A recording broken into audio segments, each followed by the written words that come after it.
na-appreciate ko yung moments na yun eh, kasi kung hindi niya ako tinuruan, kumbaga hindi rin ako mapupursige na matuto din sa mga instruments. Memories. Sige, nung 7 or 8 years old ako, around that age, yun yung first time na tinuruan niya ako ng mga instruments like piano, guitar. Na-appreciate ko yung moments na yun eh, kasi kung hindi niya ako tinuruan, kumbaga hindi rin ako mapupursige na matuto din sa mga instruments. Ayun. What else? Siguro nung nag-18th birthday ako, kasi ano yan eh, parang yung 18 years, ano siya eh, ano yun, memorable siya sa lahat ng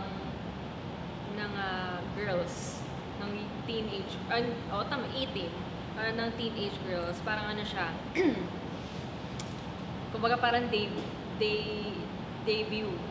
or debut, yan, debut. Ano siya, napakasarap sa pakiramdam, and at the same time, parang medyo nakaka-touch din, kasi syempre, you're about to enter womanhood eh, di ba? And then, recently, na nag-birthday ako, it was my 30th birthday. Parang ano siya, milestone kasi siya para sa akin. And I believe for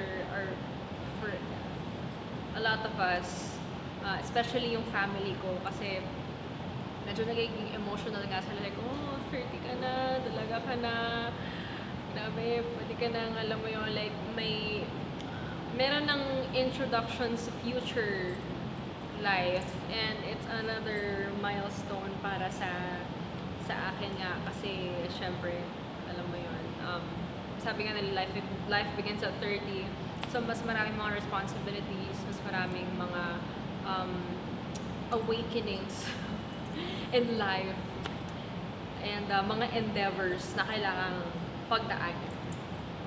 Yeah.